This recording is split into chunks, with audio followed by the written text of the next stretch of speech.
നമസ്കാരം. കഴിഞ്ഞ ദിവസങ്ങളിൽ കൊല്ലത്തും ആലപ്പുഴയിലും തിരുവനന്തപുരത്തും നടന്ന ഖാദി മേളയുമായി ബന്ധപ്പെട്ട വീഡിയോ ദൃശ്യങ്ങളാണ് ഞാൻ പ്രേക്ഷകരെ കാണിക്കുന്നത്. തിരുവനന്തപുരത്ത് സംസ്ഥാന മേള മന്ത്രി കെ മുരളീധരൻ ഉദ്ഘാടനം ചെയ്യുന്നു.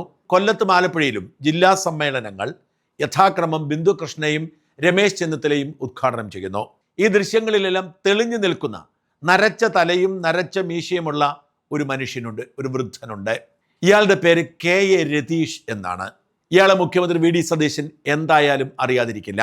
ഇയാളെ പക്ഷേ വി ഡി സതീശന് പേടിയാണ്, രമേശ് ചെന്നിത്തലയ്ക്ക് പേടിയാണ്, കെ മുരളീധരന് പേടിയാണ്, ബിന്ദു കൃഷ്ണയ്ക്ക് പേടിയാണ്, സകല UDF നേതാക്കൾക്കും പേടിയാണ്.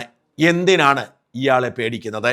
ഇയാളെ പേടിക്കാത്ത ഒരേ ഒരാൾ മാത്രമേ ഈ മന്ത്രിസഭയിൽ ഉള്ളതായി ഞാൻ മനസ്സിലാക്കിയിട്ടുള്ളൂ. അത് മറ്റാരുമല്ല, വനം വകുപ്പ് മന്ത്രി ഷിബു ബേബി ജോണാണ്. കാരണം കൊല്ലം മേളയിലേക്ക് ആദ്യം ക്ഷണിച്ചത് മന്ത്രി ഷിബു ബേബി ജോണിനെയായിരുന്നു. പോകാമെന്ന് സമ്മതിച്ചെങ്കിലും പിന്നീട് ഈ രതീഷ് പങ്കെടുക്കുന്നത് കൊണ്ട് വരാൻ മനസ്സില്ല, അയാളുടെ കൂടെ നിൽക്കാൻ എനിക്ക് താല്പര്യമില്ല എന്ന് ഷിബു വിളിച്ചു പറഞ്ഞതുകൊണ്ടാണ് മന്ത്രി ബിന്ദു കൃഷ്ണയെ ക്ഷണിച്ച് ഈ പരിപാടി നടത്തിയത്. ഈ രതീഷ് ജനിച്ചത് 1961 ജൂൺ മാസം 15-നാണ്. എന്ന് വെച്ചാൽ ഇയാൾക്കിപ്പോൾ 65 വയസ്സ് പിന്നിട്ടിരിക്കുന്നു.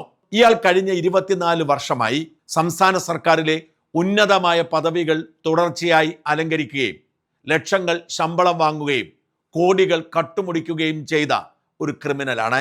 എല്ലാവരെയും പോലെ എന്തിനാണ് വി ഡി സതീശൻ എന്ന ജനകീയ മുഖ്യമന്ത്രിയും ഇയാളെ ഭയക്കുന്നത് എന്ന് ചോദിക്കാതിരിക്കാൻ നിവൃത്തിയില്ല. ഈ 65 വയസ്സ് പിന്നിട്ട ഒരു രാഷ്ട്രീയ പാർട്ടിയുടെ നേതാവല്ലാത്ത, ഒരു സർക്കാർ പരീക്ഷയും എഴുതിയിട്ടില്ലാത്ത രതീഷിന് ഇപ്പോൾ ഉന്നത പദവികൾ 3 ഒന്ന്, സംസ്ഥാന ഖാദി ബോർഡിന്റെ സെക്രട്ടറി. ആ സെക്രട്ടറി എന്ന പദവിയിൽ ഇരുന്നു കൊണ്ടാണ് അദ്ദേഹം മന്ത്രിമാരുടെ കൂടെ ഇപ്പോൾ പോസ്റ്റ് ചെയ്യുന്നത്. 2, ഖാദി തൊഴിലാളി ക്ഷേമനിധി ബോർഡിന്റെ CEO. 3, റൂട്രോണിക്സ് എന്ന പൊതുമേഖലാ സ്ഥാപനത്തിന്റെ MD. കഴിഞ്ഞ 24 വർഷമായി ഇത്തരം ഉന്നത പദവികളിൽ ഇയാൾ വിരാജിക്കുന്നു. ഇയാളെ തൊടാൻ ആർക്കും ധൈര്യമില്ല, സതീശനും. പക്ഷേ ഇയാൾ അഴിമതിക്കാരനാണ് എന്നത് ആരുടെയെങ്കിലും ആരോപണമല്ല. 13 അന്വേഷണ ഏജൻസികൾ ഇയാളുടെ അഴിമതികളെ കുറിച്ച് പറഞ്ഞിട്ടുണ്ട്. ചെന്നിരുന്നിടത്തെല്ലാം ഇയാൾ അഴിമതി നടത്തി. കശുവണ്ടി വികസന കോർപ്പറേഷന്റെ MD ആയി 10 വർഷം ഇയാൾ സേവനമനുഷ്ഠിച്ചപ്പോൾ കോടിക്കണക്കിന് രൂപയാണ് അടിച്ചു മാറ്റിയത്. ഇതേക്കുറിച്ച് അന്വേഷിച്ച സംസ്ഥാന വിജിലൻസും CBIയും അടക്കം 13ഓളം ഏജൻസികൾ ഇയാൾ കുറ്റക്കാരനും അഴിമതിക്കാരനുമാണെന്ന് കണ്ടെത്തി. ഇയാളുടെ കൂട്ടുപ്രതിയാണ് INTC നേതാവ് R ചന്ദ്രശേഖരൻ. പിണറായി വിജയൻ CBI അന്വേഷണത്തിന് തുടർച്ചയായി അനുമതി നിഷേധിച്ചു.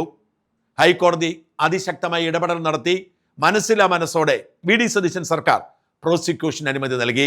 CBIക്ക് വി ഡി സതീശൻ സർക്കാർ പ്രോസിക്യൂഷൻ അനുമതി കൊടുത്ത 13ഓളം ഏജൻസികൾ ഇയാൾ അഴിമതിക്കാരനെന്ന് കണ്ടെത്തിയ കശുവണ്ടി അഴിമതി കേസിലെ 1-ാം പ്രതിയാണ് ഈ രതീഷ്. ഈ രതീഷാണ് വാസ്തവത്തിൽ ചന്ദ്രശേഖരനെ ഈ അഴിമതിയിലേക്ക് വലിച്ചിട്ടത്.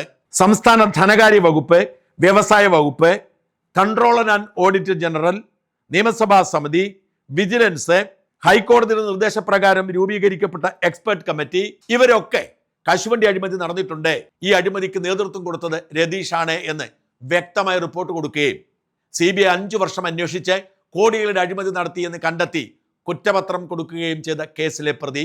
ഏതെല്ലാം പദവിയിലിരുന്നു ആ പദവിയിലെല്ലാം ഇയാൾ അഴിമതി നടത്തി എന്ന ആരോപണമുണ്ട്. ഇയാൾക്കെതിരെ വി ഡി സതീശൻ സർക്കാർ പ്രോസിക്യൂഷൻ അനുമതി കൊടുത്തിട്ടും ഇപ്പോഴും ഇയാൾ ഈ 3 പദവിയിലും ഇരിക്കുന്നു എന്ന് മാത്രമല്ല, ഇയാളൊരു മഹാനാണ് എന്ന് വരുത്തി തീർക്കാൻ വേണ്ടി പതിവായി സംസ്ഥാന തലത്തിൽ മാത്രം നടക്കുന്ന ഖാദി മേളയുടെ ഉദ്ഘാടനം എല്ലാ ജില്ലയിലേക്കും ഇയാൾ നടത്തിയിരിക്കുന്നു. എല്ലാ ജില്ലയിലും നടത്തുന്നതിന് കാരണം ആ ജില്ലയിലുള്ളൊരു മന്ത്രി ഇയാളോടൊപ്പം പങ്കെടുക്കും എന്നത് മാത്രമാണ്. ഇയാളുടെ അഴിമതിക്കെതിരെ നിരന്തരമായി പോരാട്ടം നടത്തുന്ന മനോജ് കടകംപള്ളി എന്ന പൊതുപ്രവർത്തകൻ ഇയാളെക്കുറിച്ച് എനിക്ക് അയച്ചു തന്ന കുറിപ്പ് ഞാൻ ആദ്യം വായിച്ച് കേൾപ്പിക്കാം. ഇയാൾ കരുനാഗപ്പള്ളിക്കാരനാണ്. കരുനാഗപ്പള്ളിയിൽ ലോക്കൽ കേബിൾ TVയുടെ ഒരു ഫ്രാഞ്ചൈസി നടത്തി കുത്തുപാളയെടുത്ത് ജപ്തി നേരിട്ട ഒരു വ്യക്തിയാണ് ഇദ്ദേഹം. ഒരു സ്കൂട്ടർ മാത്രമായിരുന്നു അദ്ദേഹത്തിൻ്റെ വാഹനം. 2002 കുഞ്ഞാലിക്കുട്ടി വ്യവസായ മന്ത്രിയായിരുന്നപ്പോൾ ചാത്തന്നൂർ സ്പിന്നിംഗ് മില്ലിന്റെ MD ആയി ആദ്യമായി പൊതുമേഖലാ സ്ഥാപനത്തിന്റെ കരാർ വ്യവസ്ഥയിൽ ജോലിക്ക് നിയമിച്ചു. അവിടെ ആക്രി വിൽക്കുന്നു എന്ന മറവിൽ പുതിയ മെഷീനറി വിൽക്കാൻ ശ്രമിച്ചപ്പോൾ തൊഴിലാളികൾ പ്രശ്നമുണ്ടാക്കി അദ്ദേഹത്തെ അവിടെ നിന്ന് മാറ്റേണ്ടി വന്നു.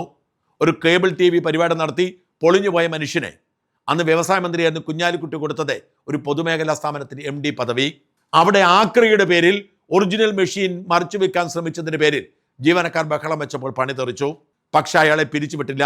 കശുവണ്ടി മേഖലയിലെ മറ്റൊരു പൊതുമേഖലാ സ്ഥാപനമായ കാപെക്സിന്റെ MD ആയി കൊല്ലത്ത് വന്നു. അവിടെ അഴിമതി നടക്കുന്ന ധനകാര്യ പരിശോധനാ വിഭാഗം ഉൾപ്പെടെയുള്ള ഏജൻസികൾ എന്ന് റിപ്പോർട്ട് ചെയ്തു. അവിടെ ഇരിക്കുമ്പോൾ തന്നെ കുഞ്ഞാലിക്കുട്ടി 2005 കശുവണ്ടി വികസന കോർപ്പറേഷൻ MDയുടെ അധിക ചുമതല നൽകി. കാപെക്സിന്റെ MD ആയി എത്തുന്നു. കശുവണ്ടി വികസന കോർപ്പറേഷൻ MD ആയി അധിക ചുമതലയേൽക്കുന്നു. 2007 LDF സർക്കാർ വന്നു. കാപെക്സിൽ നിന്നും അദ്ദേഹത്തെ മാറ്റി കാഷ്യൂ കോർപ്പറേഷന് പൂർണ്ണ MD ആയി നിയമിച്ചു. ഓർക്കണം, കുഞ്ഞാലിക്കുട്ടി നിയമിച്ചു. പിന്നീട് 2007 VS അച്യുതാനന്ദന്റെ സർക്കാർ വരുന്നു. പദവിയിൽ നഷ്ടപ്പെട്ടില്ല എന്ന് മാത്രമല്ല, ഇയാളെ പൂർണ്ണ സമയം കശുവണ്ടി വികസന കോർപ്പറേഷൻ MD ആക്കുന്നു. അവിടെയാണ് ഏറ്റവും അധികകാലം MD അദ്ദേഹം ഇരുന്ന് 2005 മുതൽ 2015 വരെ 10 വർഷം. കശുവണ്ടി വികസന കോർപ്പറേഷൻ CBI അന്വേഷണം ഹൈക്കോടതി ഉത്തരവിട്ടതിനെ തുടർന്ന് അവിടെ നിന്നും KIED Kerala institute four entrepreneurship development എന്ന സ്ഥാപനത്തിന്റെ ഡയറക്ടറായി നിയമിച്ചു. അവിടെയും അഴിമതി ഉണ്ടാകുന്നു. പ്രശ്നമായി CBI കേസെടുക്കുന്നു. പുറത്താക്കിയില്ല. മറ്റൊരു പൊതുമേഖലാ സ്ഥാപനത്തിന്റെ ഡയറക്ടറായി നിയമിക്കുന്നു. CBI കാഷ്യൂ കേസിൽ FIR ചെയ്തതിനാൽ 2016 LDF സർക്കാർ അദ്ദേഹത്തെ അവിടെ നിന്നും പിരിച്ചുവിട്ടു. കരാർ വ്യവസ്ഥയിൽ ജോലി ചെയ്യുന്നതിനാൽ സസ്പെൻഷൻ പറ്റില്ല, പിരിച്ചുവിടൽ മാത്രമേ പറ്റൂ. എന്നാൽ ചില അദൃശ്യ ശക്തികൾ ഇടപെടുന്നു. ഒരു വർഷത്തിന് ശേഷം 2017 LDF സർക്കാർ അദ്ദേഹത്തിന് പുതിയ നിയമനം നൽകുന്നു. ഇൻകൽ എന്ന സ്ഥാപനത്തിന് MD ആക്കുന്നു. അതും കരാർ വ്യവസ്ഥയിൽ. ഇൻകൽ പൊതു സ്വകാര്യ മേഖലാ സംരംഭമാണ്.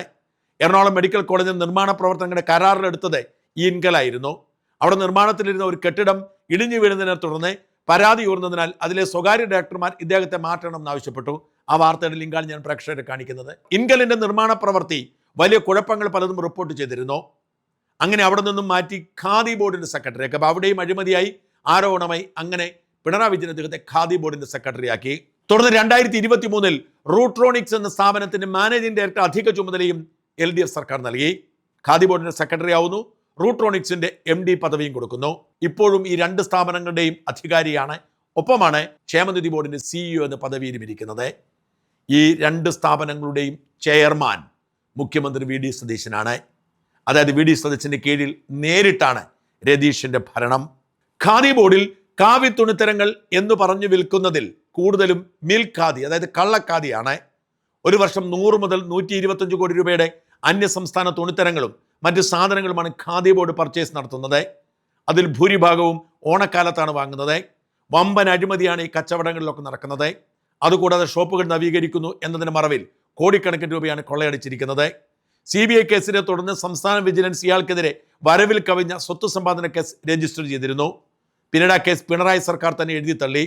കോടികളുടെ സ്വത്താണ് കാഷ്യൂ കോർപ്പറേഷൻ കാലയളവിൽ അദ്ദേഹം സ്വരൂപിച്ചെന്ന റിപ്പോർട്ടിൽ പറയുന്നു. റിപ്പോർട്ടാണ് ഞാൻ പ്രേക്ഷകരെ കാണിക്കുന്നത്. പക്ഷേ കേസെടുത്തില്ല, അന്വേഷിച്ചില്ല, എഴുതി തള്ളി. കരുനാഗപ്പള്ളിയിൽ ഒരു ഷോപ്പിംഗ് കോംപ്ലക്സ് തന്നെ അദ്ദേഹം പണി കഴിപ്പിച്ചിരുന്നു. അതിപ്പോൾ ഏതാനും മാസങ്ങൾക്ക് മുമ്പ് 30 കോടി രൂപയ്ക്ക് വേറൊരാൾക്ക് വിൽപ്പന നടത്തി എന്ന റിപ്പോർട്ടുണ്ട്. കടം കയറി ജപ്തി ഭീഷണി നേരിട്ട ഒരു വ്യക്തി കോടീശ്വരനായ ഒരു അത്ഭുത കഥയാണിത്. ഇതാണ് കടകംപള്ളി മനോജ് ഈ രതീഷിനെ കുറിച്ച് വിശദീകരിച്ച് എഴുതി തന്നത്.